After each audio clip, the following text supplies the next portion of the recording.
welcome to this Intelligent Briefing. My name is Mrigaya Dham, and in this edition of our Deep Dive series, I'm speaking with Mohit Bijlani. He tells us about Zero Trust and the future challenges and opportunities organizations can expect. Hello, can you please introduce yourself to the viewers? Sure, Mrigaya. Well, thanks for having me, first of all. So my name is Mohit Bijlani, and I presently run our teams responsible for Cloudflare sales and business development efforts across the UK and Sub-Saharan Africa, as well as for our gaming and iGaming lines of business across all of our Europe, Middle East, and Africa markets. Okay. I've been with Cloudflare for a little over 6 years now. I initially started in our San Francisco headquarters, led sales and go-to-market strategy efforts for our global sales organization during that time, and then I moved over to London, which is where I'm based now, since 2018, to help build out some of our Europe, Middle East, and Africa sales functions, which I've thoroughly enjoyed doing. All right. Okay, so let's just jump into the questions now. Zero Trust is a widely discussed approach. How does Cloudflare think about Zero Trust? So, Mrigaya, before we talk about Zero Trust, I think it's important for us to also talk about how previously traditional IT security paradigms operate or have operated. Okay. Just to contrast it, right? Now, traditional IT security models applied what we recognize as the castle and moat concept, which means that the network perimeter was considered a relatively safe zone, or the castle in that metaphor, and that security controls were mainly applied on actors trying to gain access to resources and applications that resided within that network perimeter from the outside. Okay. But folks or employees, or part of the folks that are part of the organization that were within that network perimeter were trusted implicitly and given free rein, and access to pretty much everything. In contrast, Zero Trust security architecture, on the other hand, trusts no one and nothing implicitly, right? So regardless of where actors are accessing applications or resources from, and also agnostic of where those resources or applications reside. Also, it's important to understand, and this is a common fallacy, people think that Zero Trust is a single product or piece of technology, but that's not the case. It's actually a framework. Okay. Which comprises of several different security principles and technologies, with Zero Trust network access, or ZTNA as it's commonly referred to, is being the driving principle. So the market invariably uses those two terms, ZTNA and Zero Trust, interchangeably. Okay, and how do you believe Cloudflare's approach to providing ZT security differs from other vendors in the space? Sure. I mean, first, again, I'll kind of paint the picture in terms of what is what does a vendor landscape look like? So it's typically two buckets. It's, either hardware appliance-based vendors, right? Point solution vendors, such as makers of VPNs, network firewalls, so on and so forth. Or they could be cloud-based vendors who are, essentially replicating the same functionality, but in a software-defined and SaaS consumable mode, still point solution vendors. Okay. So our approach is different in two main ways, right? One is, we have one of the largest networks in the world to deliver the security and the content and the resources being accessed by the users. This network spans over 270 cities and over 100 countries. This puts us within 50 milliseconds of 95% of the world's internet connected population, right? So just for context, the blink of a human eye is 300 to 400 milliseconds, right? So it's really fast, really wide. And this enables us to serve, millions of customers. We mitigate over 124 billion cyber threats a day, right? Now, what this means is, we have more insight into attack vectors due to the sheer volume and the wide reach of our network. Okay. And we learn from these attack vectors using our artificial intelligence and machine learning engines, and make updates to our services in real time. And this makes us much better positioned than our peers to protect our customers versus zero-day vulnerabilities, right? Okay. Now, following along with that, we, as I said, the wide network reach allows us to make sure that there is no latency introduced, right, that most of our peers introduce in terms of security solutions. Now, I'm sure you, Mrigaya, have used, a VPN, right, to log into services, and I'm sure you didn't quite enjoy that experience. Well, you're not necessarily alone, right? Till date, we haven't spoken to a single customer that has enjoyed, using a VPN. It's the same that applies to our software-defined, security peers as well. They don't have the wide network reach that Cloudflare has. So when you're trying to access applications where they're limited networks, you still have that tremendous latency, which can translate into a horde of business problems like increased IT support costs. You can impact revenue generating activities. For employees, the cost of these services may not scale well, and also it gives rise to what we call shadow IT risks. Because employees, if they will find a way to get their work done, and if these technologies that are introducing latency are making it impossible to get their work done, they will try to bypass them completely, or may use other tools that are not sanctioned by the IT team. As I said, there's two main areas where Cloudflare kind of differs from the rest of the market in terms of the vendor peers. Like the second one is more tied to how we've kind of architected our services compared to our peers. I talked about both hardware appliance vendors and our and our SaaS peers being building point solutions with multiple different control planes. And that's what you'll find out there in the market, whereas we deliberately have taken an approach to building out our zero trust solutions in a single control plane, right? And this helps reduce risk, reduces complexity, reduces the total cost of ownership for our customers, helps them get onboarded onto our services really quickly, and they can realize faster time to value, and reduces also the risk of having inconsistent security postures across multiple different control planes. And that's a key advantage for our customers, especially because zero trust network access is just also a first step towards a broader transformation of the security and network edge perimeter, which can include other security controls such as email security, CASB, SD-WAN, MPLS replacement. This is what the market recognizes as Secure Access Service Edge, or SASE. Right. And again, even if customers are implementing just ZTNA with Cloudflare now, right, they are much better positioned to undertake a larger SASE transformation over time, as opposed to with a collection of point solution vendors, as this will result in reduced complexity, lower total cost of ownership, faster time to value, and then also the reduced security risk, because they won't be managing security controls across many different control planes. Why do you believe this is so important, and what are the biggest risks that it helps mitigate? From what we see, there are two main factors that are making zero trust and ZTNA important today and driving their adoption. One is, the massive shift towards moving applications to the cloud, and also the transition to remote and hybrid workforces, which was accelerated by the pandemic. Now, since a large proportion of the workforce is geographically dispersed, the castle and moat network model doesn't really work well anymore. Since both the resources and applications being accessed, as well as a lot of the end users accessing them, can be pretty much anywhere, and not necessarily behind the network perimeter or inside the castle, as we talked about earlier. Now, this will give rise to some of the challenges that I mentioned earlier as well, in terms of increased service costs, reduced employee productivity, with all of that traffic hairpinning back into the network perimeter, increased IT support costs, as well as the risk of increased risk of shadow IT, as I mentioned. The second factor driving zero trust adoption is a significant increase in the volume as well as the sophistication of data breach attacks that's aimed at organizations today. Arguably, the most damage that a bad actor can do to an organization is, and to its brand and to its reputation, is via data breach.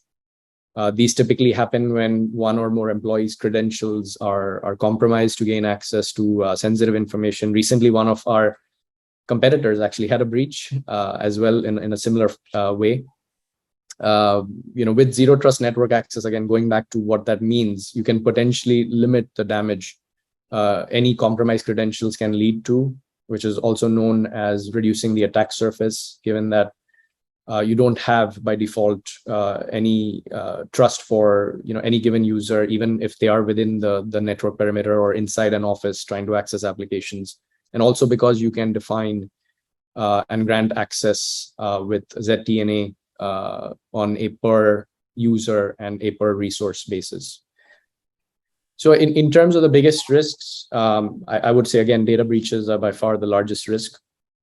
There are many independent studies, some conducted by IBM and others out there that assess the annual likelihood of a data breach for any large enterprise to be, 26 to 28%. That's per year. And the cost per data breach, they estimated to be in the 3 to 5 million range. Personally, I think that the cost and risk to businesses is much higher than those numbers. Obviously, there's fines imposed by regulators, but there's also potentially much deeper damage done to a brand due to loss of trust, resulting in customer churn and lost revenue and so on and so forth. Yeah. How have you seen customers in the UKI market initially scope their ZT journey? So there are, I would like to categorize the customers into kind of two buckets. One is, customers that are fully aware of what, up to speed of with regards to what ZTNA and SASE means. They understand the principles, they have a clear adoption roadmap defined, and they approach us, as they recognize us as Cloudflare as a leader in these domains with concrete use cases they'd like to get started with. On the other hand, there's many customers who are just about learning about ZTNA and SASE and are asking vendors like us to help educate them further on these subjects. They want to be advised on use cases, that they can get started with to deliver quick wins, and also they want help building out rollout or implementation plans, as their key objectives are to lead these transformations whilst also minimizing business disruption. These are also typically the customers who may have doubled down on those castle and moat or legacy IT security technologies to keep the lights on during the pandemic, and they may have gotten hit with increased services and IT support costs, and or these services may not have mitigated the security risks fully, and they may also be getting increased pressure from their CFOs or finance teams on shifting their spend from capex to opex, with potentially an impending recession in the fray as well. Okay. And which sectors do you believe are embracing ZT most readily? Now, when I talked about some of the business challenges, you can probably surmise that they're not industry or vertical specific. They are plaguing almost all sectors equally, right? So we're seeing adoption across most industries and verticals. That said, if I had to pick a few, I would say within our customer base, sectors that are most readily adopting zero trust are finance, financial services, banking, insurance, retail, and also some business services sectors like media advertising and recruitment, staffing, and so forth. Okay. And what were some of the initial use cases that they tried to tackle? As I mentioned earlier, implementing zero trust network access or ZTNA is just the first step towards a much wider SASE transformation that our customers are targeting. Gartner actually predicts that by 2025, 60% of all organizations will have a SASE roadmap in place, right? So ZTNA is just the first step. But as I said earlier, most of our customers typically want to get started with some bite-sized use cases. They don't want to boil the ocean.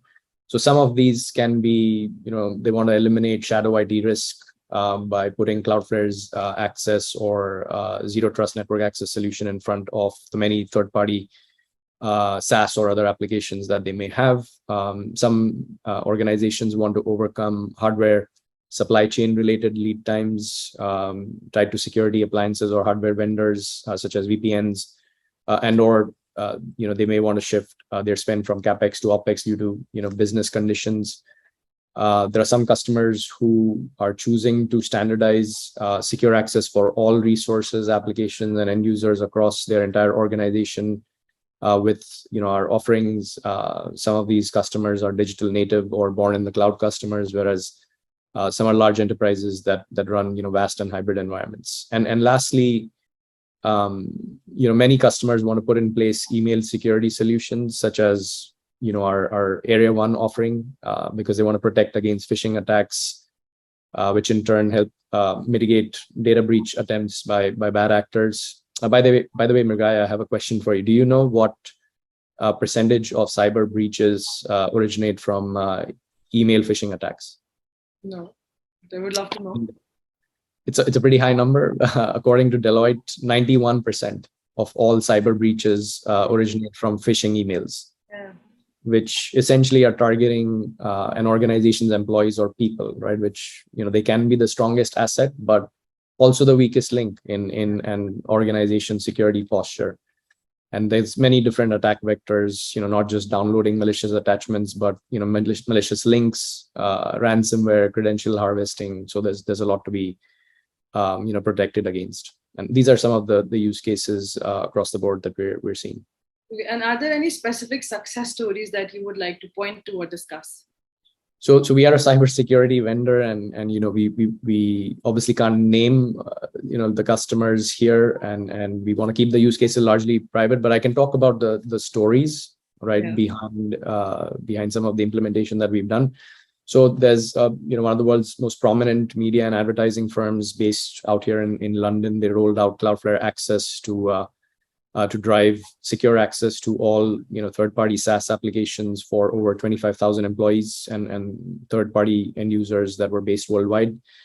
A couple of others with tied to the third use case that I mentioned earlier, which is standardizing secure access across their hybrid environment. So there's a large global financial services firm, as well as large UK-based nonprofit that we're working with to standardize secure access across tens of thousands of end users across their hybrid architectures. And lastly, one example tied to the email security and protection against phishing that I talked about. There's a large global building materials organization that's rolled out our services across 25,000 end users to protect against phishing attacks and resulting data breaches. It's an interesting story, this last one. We were actually demoing the solution to the customer, and they asked us to prove that our solution could indeed mitigate phishing attacks. They had something in place already, right? So we took up the challenge and set up our Area 1 solution in their environment in a matter of minutes. In simulate mode, so as to not disrupt normal business. And our AI and machine learning engine started analyzing email traffic, and we were able to flag phishing attempts almost immediately within a matter of hours. And the customer decided to use our solution and roll it out in a matter of weeks. That's an impressive and successful story, no doubt. Okay, so going ahead, talking about Zero Trust, how have you seen customers build their internal use case with executives and senior leaders to invest in Zero Trust modernization? So there's no surprises here. Execs obviously want to see a positive return on investment driven business case when they're approving such security or network transformations. I'll talk about the factors that they seem to consider. In most cases, one is total cost of ownership of the new solution, which means how much is the new solution going to cost me versus what I have in place today.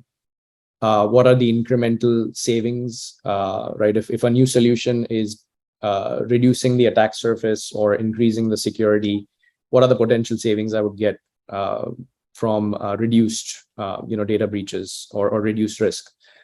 They want to see increased ROI by virtue of faster onboarding, so time to value. How soon can we implement the new solution? What are potentially some productivity gains we can or any solution can offer to end users? What is the nature of the spend? That's becoming more important with potentially an impending recession. Customers want to have OpEx spend versus CapEx. And then also, what's the cost of change or any business disruption risk that can come in when you're trying to implement a new solution? What do you think has been the light bulb moment for executives? I think across all the factors that I talked about, there's not all of them weigh equally with execs. There's 3 or 4 that they value the most, or in terms of the light bulb moments, they stem from how much are you going to save me, right? When we are replacing the existing solutions, by consolidating them potentially with Cloudflare's offerings, so the cost savings, reduced total cost of ownership. savings from reduced security risk, the one that I talked about as well, and then how fast can you onboard, which is the time to value, and then cost of change or business disruption risk. And are there any specific examples that you can mention? There's a few. I mean, in our case, we'd like to believe that how our services and our solutions are kind of set up, how we differentiate ourselves, we deliver tremendous ROIs across each of those 4 areas that I talked about that execs value highly. In terms of an example to share, I would say coming back to that large media and advertisement customer success story that I mentioned earlier.